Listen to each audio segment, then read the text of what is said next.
Karl Marx का जो ऐतिहासिक भौतिकवाद का जो सिद्धांत है, इसमें एक मार्क्सवादी व्याख्या है। कार्ल मार्क्स ने आपके सामने दुनिया में अलग अलग, अभी तक आपने जितने जो अनेक विचारकों के विचार पढ़े हैं, उन्होंने राजनीति में किसकी बात की? जनता के सुख की बात की। प्लेटो और अरस्तु ने जनता, राजा के बारे में और प्रजा के बारे में क्या बताया कि उन्हें धर्म से चलना चाहिए, नैतिकता से चलना चाहिए, इन सब प्रकार की बात की। फिर अपन ने पढ़ा आपके सामने जो मैकियावेली के बारे में, वर्तमान समय के जो राजनेता कैसे हैं उनके बारे में अपन ने पता चला। फिर अपन ने पढ़ा जेरेमी बेंथम ने, जिन्होंने बताया कि राजनीति है उसमें राजनेताओं को, जो आपके सामने सरकार है, उनको किस प्रकार के नियमों का निर्माण करना चाहिए। लेकिन इस दुनिया में एक अलग विचारधारा लेकर आते हैं कार्ल मार्क्स।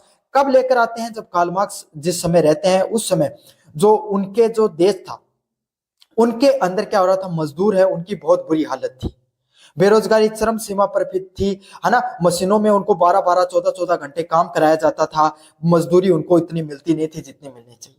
तब उस दुनिया में मजदूरों को या उन श्रमिकों का मसीहा बनकर एक व्यक्ति निकल कर आता है, जिसका नाम है कार्ल मार्क्स, और उसके द्वारा जो सिद्धांत दिया जाता है ऐतिहासिक भौतिकवाद का, वो पहली बार बात करता है इस दुनिया में सत्ता में। किसकी बात करता है? सत्ता में आर्थिक कारणों की बात करता है। मतलब सत्ता है, उसमें पैसों का क्या योगदान है, आर्थिक कारणों का क्या योगदान होता है, उसके बारे में बात करता है कि कैसे शक्ति, कैसे सत्ता है वो पैसों के सहारे पर चलती है। अगर पैसा नहीं होगा तो उसका जो सत्ता व शक्ति है वो बैसाखी के जैसी हो जाएगी। जैसे एक आपके सामने एक दीवार है, जो आपके सामने एक छत होती है, वो उन पिलरों पर खड़ी होती है, उसी तरीके से जो सरकारें हैं, सत्ता है, वो उस आर्थिक कारणों पर टिकी होती है। ये सबसे पहले किसने बताया? कार्ल मार्क्स के द्वारा बताया गया। तो इनके द्वारा जो सिद्धांत है उसके बारे में विस्तार से पढ़ेंगे। पहला सिद्धांत है उत्पादन के साधन। कार्ल मार्क्स के अनुसार किसी भी समाज का आधार उसके उत्पादन के साधन होते हैं। मतलब चाहे कोई भी समाज हो, कोई भी समाज है, उसका जो आधार होता है वो किस चीज पर निर्भर करता है? आप किस प्रकार की चीजों का उत्पादन करते हो। भूमि, मशीनें, कच्चा माल और उत्पादन के जो वर्ग होते हैं उसमें संबंध होता है। मतलब समाज में इन्होंने दो प्रकार की चीजें बताई। एक था उत्पादन करने वाले साधन, मतलब वो व्यक्ति, एक फैक्ट्री से समझेंगे इसको, एक फैक्ट्री में आपके सामने उत्पादन करने के साधन क्या हो सकते हैं? उस वहां पर कितनी जमीन है, कितनी मशीनें लगी हुई है और कितना कच्चा माल। जितने ज्यादा मशीनें होंगी, जितनी ज्यादा भूमि होगी, जितना ज्यादा कच्चा माल होगा, उतना ही ज्यादा क्या देखने को मिलेगा? प्रोडक्शन देखने को मिलेगा, अगर उतनी डिमांड आ रही है तो। समझ में आ गया? तो इसको क्या बोला जाता है? उत्पादन के साधन बोला जाता है। इसको याद रखना, इस पॉइंट को। इसका आगे मैं समझाऊंगा वर्ग संघर्ष में इनका क्या मतलब है। अगला आर्थिक आधार।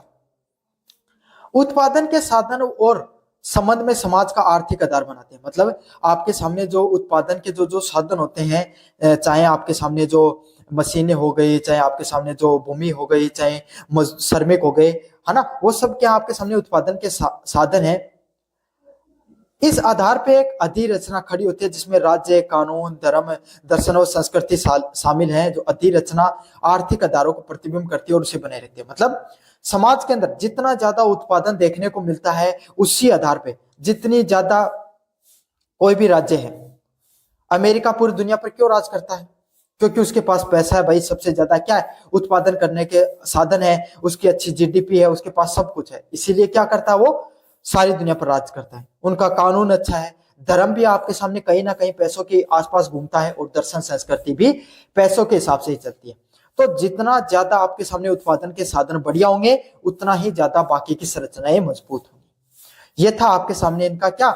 मेटेरियलिज्म का सिद्धांत, ऐतिहासिक भौतिकवाद का सिद्धांत, जिसमें उन्होंने बताया कि उत्पादन के साधन जितने ज्यादा अच्छे होंगे, उतना ही ज्यादा आपके सामने क्या होगा? जो समाज में अन्य चीजें हैं, राज्य, कानून, धर्म, दर्शन और संस्कृति अच्छे होंगे। अगले वाला पॉइंट है वर्ग संघर्ष का सिद्धांत। वो इसी से जुड़ा हुआ है। समझ में आ गया? वर्ग संघर्ष का क्या सिद्धांत है? उत्पादन के जो साधन होते हैं, भूमि, मशीनें और जो जितनी भी चीजें, श्रमिक होंगे, उनको चलाने वाले कुछ व्यक्ति होते हैं। जैसे फैक्ट्री है, फैक्ट्री को चलाने वाला क्या होगा? एक मालिक होगा। समझ में आ गया? और एक है उत्पादन के साधन, समझ में आ गया? एक है उत्पादन को साधक। साधक कौन है यहाँ पर? वो फैक्ट्री का मालिक। साधन कौन से? श्रमिक। अब दो वर्ग बन जाते हैं, एक होता है श्रमिक और दूसरे कौन होते हैं आपके सामने? मजदूर। श्रमिक और मजदूरों को इन्होंने दो अलग अलग भागों में बांटा आपके सामने, किसने? कार्ल मार्क्स ने। और इन्होंने क्या बताया, हमेशा जो जो आपके सामने मालिक होता है ना, वो हमेशा ये प्रयास करता है कि वो मजदूरों से ज्यादा काम कराए।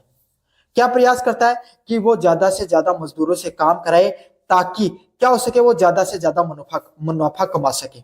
समझ में आ गया? उन्होंने ये बताया कि जो मालिक होता है ना, वो कभी भी मजदूरों को उसको जितनी मेहनत करते हैं उसका कभी भी पूरा मेहनताना नहीं देता है। श्रमिक ये प्रयास करते हैं कि वो आपके सामने इतना ही काम करे जितना उनको मेहनताना मिल रहा है। और यही दोनों के बीच में हमेशा क्या चलती रहती है? टकराव चलती रहती है। इसको क्या बोला जाता है? वर्ग संघर्ष का सिद्धांत बोला जाता है। दुनिया में पहले ऐसे व्यक्तित्व थे जिन्होंने क्रांति की बात करी। कार्ल मार्क्स दुनिया में क्रांति के आपके सामने जनक के रूप में भी जाना जाता है, जिन्होंने सबसे पहले क्रांति की बात की। और इन्होंने क्या कहा? अगर पूरी दुनिया के मजदूर एकजुट हो जाएं, एक जगह हो जाएं, तो आपके सामने जो मालिक वर्ग है, ये कुलीन वर्ग है, पैसे वाला बेंजोआ वर्ग जिनको वो बोलते थे, वो वर्ग क्या कर सकता है आपके सामने? आपका कभी भी शोषण नहीं कर सकता है। और समाज में कार्ल मार्क्स ने कौन से समाज की बात करी? एक सामंतवादी परंपरा की बात करी। सामंतवादी परंपरा मतलब आपके सामने ऐसी परंपराएं जो आपके सामने अंगुली दिखाई दे रही है ना, इसमें देखो कोई छोटी है, कोई बड़ी है, कोई उससे छोटी, फिर ये उससे छोटी, अंगूठा सबसे छोटा दिखाई पड़ता है ना, ये सबसे छोटी अंगुली मान सकते हो, चिटली वाली, ये वाली। हमारा समाज कुछ इस तरीके से है, जिसमें से कुछ बिल्कुल गरीब आपके सामने, कुछ ठीक ठाक मध्यम वर्ग हैं, और कुछ कुलीन वर्ग हैं आपके सामने। समझ में आएगा? हमारा समाज इन 3 अंगुलियों के माध्यम से समझ सकते हो। एक बिल्कुल गरीब है, एक थोड़ा ठीक मध्यम दर्जे के हैं, और तीसरा आपका सामने कौन से है? जो बिल्कुल अमीर है, कुलीन वर्ग है। इन्होंने क्या बताया? इन्होंने बताया कि अगर मजदूर वर्ग, अगर सारे लोग अगर एकजुट हो जाएं, तो ये जो गैप देखने को मिलता है ना, ये बिल्कुल कम हो जाए, और ये तीनों की तीनों, जैसे इस समय ये तीनों अंगुलियां आपको बराबर देखने को मिल रही है, इस प्रकार से आपके सामने बराबर हो जाए। अमीर और गरीबों के बीच में जो गैप है वो बिल्कुल कम हो सकता है, और इस प्रकार के समाज को क्या बोला जाता है? समाजवाद, साम्यवाद के नाम से जाना जाता है। ये समाजवादी जो विचारधारा सुनते हो ना आप, समाजवादी पार्टी भी होगी भारत में, वो उसी विचारधारा पर चलती है। खैर राजनीति बाद में बदल जाती है, लेकिन विचारधारा वही होती है। समझ में आ गया आपके सामने? अब एक बार मैंने टेक्निकल रूप से समझा दिया, अब आपको लिखना क्या ये भी समझ लो। इतिहास को विभिन्न प्रणालियां, आदिम, साम्यवाद, दास प्रथा, सामंत व पूंजीवाद के अनुक्रम में देखा जाता है, जिन्होंने प्रत्येक प्रणाली में शोषक व शोषित वर्ग में विरोधाभास व वर्ग संघर्ष होता है। मतलब इसमें यही सिद्धांत था आपके सामने, जो अलग अलग समाज उत्पन्न हुए, सब में क्या संघर्ष चलता रहता था? शोषण करने वाले में और शोषित वर्ग में हमेशा संघर्ष चलता रहता था। इसमें क्या है आपके सामने? द्वंद्ववाद का विकास। यह वर्ग संघर्ष ऐतिहासिक परिवर्तन की प्रेरक बल है, जब उत्पादन के साधक आधार बन जाते हैं और समाज की अधिरचना बन जाती है। मतलब क्या होता है? जो लोग उत्पादन करते हैं, मतलब जो श्रमिक वर्ग होता है, वो अपने अधिकारों के लिए जा खड़ा हो जाता है और अपने संघर्ष करने के लिए तैयार हो जाता है। तो इससे क्या हो जाता है आपके सामने? समाज में सभी लोग बराबर हो जाते हैं। समझ में आ गया? सभी लोग क्या हो जाते हैं? बराबर हो जाते हैं, सभी को समानता का हक मिल जाता है। अगले वाला पॉइंट आपके सामने पूंजीवाद में से साम्यवाद। कार्ल मार्क्स ने तर्क दिया, पूंजीवाद में सर्वहारा वर्ग, मजदूर और पूंजीवादी वर्ग के बीच में आपके सामने संघर्ष चलता रहता है। इन्होंने पूंजीवादी वर्ग को बोंजवा बोला, और सर्वहारा वर्ग किनको बोला? मजदूरों को बोला। इनके बीच में इन्होंने क्या बताया? मैंने बता दिया था ना, हमेशा संघर्ष चलता रहता है। सर्वहारा मतलब श्रमिक वर्ग है, उनकी क्रांति को ही साम्यवाद की स्थापना की ओर ले जाएगा। साम्यवाद मतलब, साम्यवाद की विचारधारा वही थी कि समाज में हर व्यक्ति है उसको बराबरी का अधिकार मिले, बराबरी न्याय मिले, समाज में हर चीज बराबरी की मिले। उसी को क्या बोला जाता है आपके सामने? साम्यवाद की विचारधारा के नाम से जाना जाता है। जहां पर ना कोई वर्ग होगा, ना कोई राज्य होगा, जहां पर क्या होंगे? सभी लोग बराबर देखने को मिलेंगे।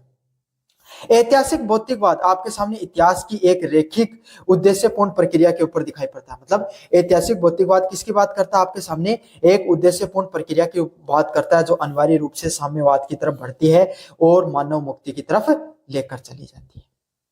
तो यह था आपके सामने जो